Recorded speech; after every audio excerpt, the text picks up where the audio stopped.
Hello, everyone. Today we're going to read Raiders from the Sea by Lois Walfrid Johnson, chapters 11 and 12. Let's go. Chapter 11, Jeremy Keeps Watch. When Devon stumbled and fell, his knees took the jolt to his body. Moments later, he heard a shout. Stop, wait for me. Unwilling to trust anyone, Devon tried to scramble up. Stop, the voice cried again. I want to help you. Help? Is there really anyone who can help? Struggling to his feet, Devon tried to keep going, but he had skinned his knees and was limping. Wait for me, I know Bree. Through the haze in David's mind, one word reached him. Bree.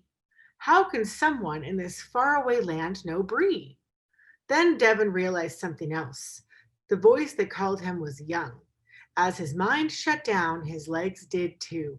Coming to a dead stop, Devon whirled around. Moments later, the boy crashed into Devon, almost knocking him down.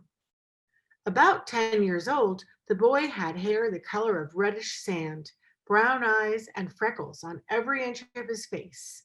But Devon barely took that in. You know Bree? He asked. When I hid in the bushes, I saw you talk to her, the boy answered. Who are you? Devon stared at him. How could someone not know that he and Bree were brother and sister? It felt so strange that Devon couldn't speak. Like a blind man who had lost his way, he stretched out his hand. The boy caught it. Sit down, he said, suddenly taking charge. You don't feel well, do you? He asked it like a question, but he seemed to know the answer. Sit down, I tell you. Devon sat down so suddenly that he realized he was weaker than he knew. To his surprise, he felt rocks beneath him. The flat rock on which he sat was a comfortable ledge. Behind him was another rock, then another, and another, and another. How long has it been since you ate? The boy asked, getting right to the heart of things. From a pocket, he pulled a piece of flatbread and held it out. Without thinking, Devon took it. How long had it been? Devon tried to remember. His last meal had been at home. The noon meal it was, almost 2 days before. The hard, crunchy flatbread tasted something like a cracker, yet like no cracker that Devon knew. When he finished that piece, the boy offered another. Again, without thinking, Devon took it and gobbled it down. Already he felt better. Now water. When the boy stood up, Devon looked around. Close at hand, all the rocks stood upright, like sticks driven into the ground, lined up one after the other. But stranger still, every rock had the same shape. 6 sides, in fact. 6 sides? How can a rock have 6 sides? Devon rubbed his eyes. Maybe he wasn't doing better after all. He looked closer and knew he wasn't seeing things.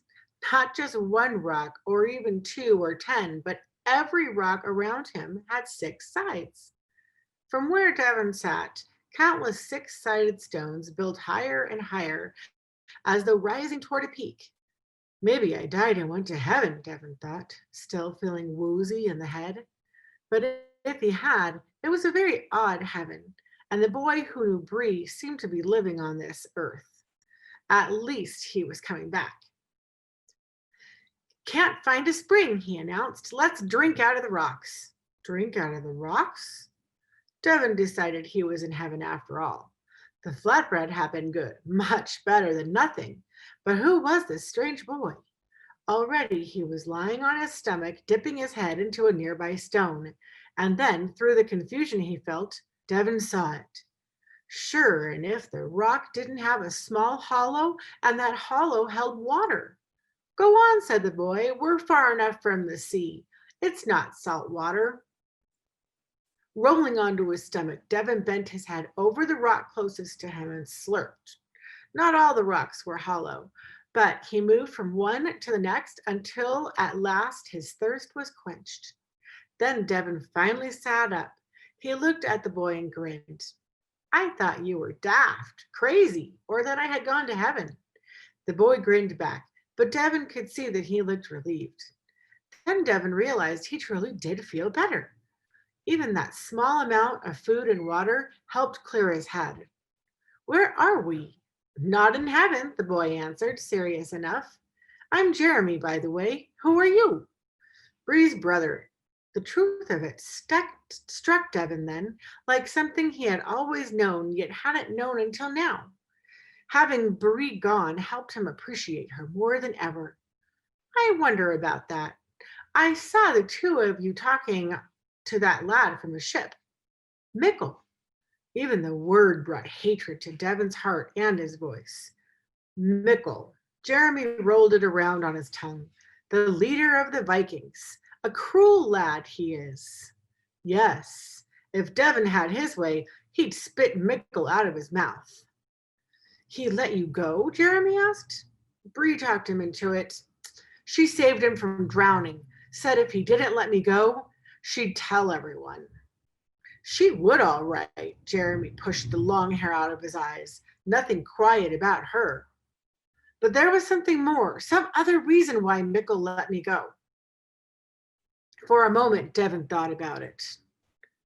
Fierce Viking that he is, Mickle could have stopped Bree from saying she had saved him, but he didn't try. Bree asked him how his parents would feel if something happened to him. What did he say? He didn't answer. He just looked off to the sea. Then Bree asked, how many graves do you have in your family cemetery? Mickle's shoulders jerked, as though he was upset and trying to hide it. When he looked back at Bree, his face was cold and hard, as if he didn't want his feelings to show. But he let me go. Come on, Jeremy answered. You need to lie down and sleep for a while. As Jeremy led him to the sheltered place in the rocks, Devon was glad to follow. At last he heard, before he drifted off, was Jeremy saying, I'll keep watch. Chapter 12. The Red Shirt. When Devon woke up, the sun was past the midpoint in the sky. Jeremy sat a short distance off. True to his word, he had chosen his spot carefully. From any direction that someone might come, the boy would have spotted him at once. Now Jeremy hurried over. Feeling better? Devon sat up. To his surprise, his head felt clear. We need to go, he said. Drink more water, then we will. I couldn't find berries. Suddenly it dawned on Devon, Jeremy, did I eat the last of your food? The boy brushed it off. You needed it more than I did. I'm sorry, I wasn't thinking. Jeremy grinned. I know, that's why you needed it. Besides, I owed you one. When Jeremy spoke again, his voice was low, as though he could barely get the words out. Bree helped me escape too. Devon's eyes widened. Bree set you free? How? When Jeremy finished the story of how Bree untied his ropes and told him what to do, Jeremy had tears in his eyes. I thought she'd get away too. So did I. Devon still found it hard to believe that he hadn't been able to rescue her. I'm Bree's brother, he said again, as though that explained everything. In a way, it did. Once more, he felt the ache, an ache so deep he didn't know what to do with it. But now Devon knew something. Like it or not, he had to go on, and that meant finding his way home. Looking around, he saw, as if for the first time, the lumpy black rocks close to shore. Black rocks? They had a strange look. In school, Devon had learned about volcanoes. Had something like that happened here? He watched long green waves washed from the sea, curled over at the top and crashed with a spray of foam. The rocks on which Devon sat were a different color, grayish brown. Now that his head was clear, they had 6 sides. Where are we anyway? Well, if you ask me, we're at a giant's causeway. A causeway? A roadway built across the water. See those steps? Devon nodded. Though he still felt hungry, the flatbread and water had helped. So had the sleep. He truly felt better, almost normal, in fact. The 6-sided stones, I've never seen anything like them. Well, Jeremy began, according to my daddy, he winked, then put on a solemn face. Devon knew enough about telling stories and legends himself to believe that a good one was coming. A long time ago, there was a giant named Finn McCool. He was the biggest, tallest man to this part of the world. One day, he built a walkway across the North Channel so he could cross over to Scotland without getting his feet wet. He set those stones in place. Jeremy looked around, and so did Devon. Countless six-sided stones spread out, making up and down ledges over a large area of the shore. Other stones led off into the sea. Now, with the tide coming in, waves crashed against those farthest out. Well, Jeremy said, some say that Finn built the causeway all the way to Scotland so he could marry the lovely Unag and bring her home to Ireland. But my daddy and others say that Finn built the causeway so his rival, a Scottish giant named Benandonner, could travel over on dry land. All was going well until the day when Finn saw the other giant coming and took fright. Benandonner was an even bigger, more fearsome rival than Finn thought. When Finn ran home to his wife, Unag, she disguised him as a baby and she tucked him in a cradle. Soon, Benandonner knocked on the door. Unag invited him in for tea. But please, she said, squishing the giant, be quiet so we don't wake up Finn's child. With one look at the huge baby, Benandonner made up his mind. If this is Finn's child, I have no wish to meet the father. As he fled back over the causeway, the Scottish giant tore up the stones behind him. He had no desire to have Finn McCool follow him home. As Jeremy pointed to where the stepping stones disappeared into the sea, Devon saw the truth of the matter. For the first time since the Vikings took Bree away, he laughed and laughed again. Jeremy and Devon began walking then. Before long, the skies opened and emptied buckets of rain upon them. Yet they had no choice but to keep on. When Devon fell, he had skinned both knees. Now he felt stiff and it hurt to move, but he pushed through the pain. As soon as he and Jeremy were wet to the bone, the sun came out again. In mid-afternoon, they left the coast to find a place to stay for the night. Before long, they came to a cottage set on a broad sweep of green pasture. The whitewashed walls shone in the sun, and the thatched roof was fresh with new straw. As the boys drew close, a dog barked. Children spilled out the door. Come in, they welcomed. The smallest child took Devon by the hand. Another led Jeremy up the path. When they reached the cottage, the upper half of the door was open. Grabbing hold of the lower part, the child tugged at Devon to pull him inside. But suddenly, Devon remembered the greeting Dan spoke when he entered an Irish home. To Devon, it felt strange to think about saying a blessing, yet the events that had set him on his walk were stranger still. Already, Devon felt much older than just 2 days before. Standing at the door, he called out, God bless all here. The woman of the house turned from stirring the kettle. 100,000 welcomes. Her cheeks were rosy from the heat of the fire. Her smile was as warm as anyone could give. Come join us, she invited. I've plenty to eat for a tall lad like you. And you also, she added as Jeremy stepped out from behind Devon. Run, she told one of her boys. Get water so they can wash. When they came to the table, Master O'Neill gave Devon the place of honor and offered the blessing. If lined up side by side, the 8 children would make stair steps from the oldest to the youngest. The child that had drawn Devon in was seated next to him. The boy's hand moved steadily from bowl to mouth, but he watched Devon without blinking. For Devon, the fish on his plate, the brown Irish bread, and the mug of milk was a meal for a king. As he dipped his bread in a bowl of honey, he had all he could do to remember his manners.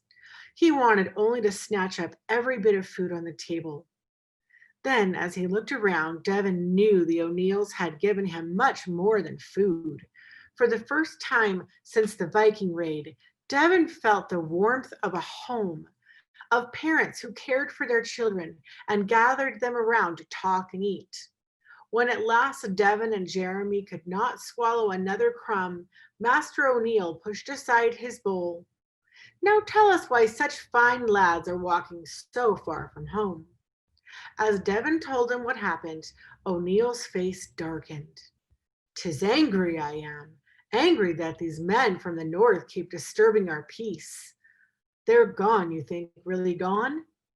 "As far as I know," Devon stopped, corrected himself. "I don't know. The ship that raided Glenadalag is gone, but there could be someone left behind." "Oh?" "A bush moved. It wasn't the wind?" Devon shook his head. "I waited a long time watching. Whoever was in that bush was waiting too. Over the years, many Vikings have made trouble, but others have come and stayed, married our daughters, and lived without trouble amongst us. Would this be such a man?" "I don't know," Devon said again.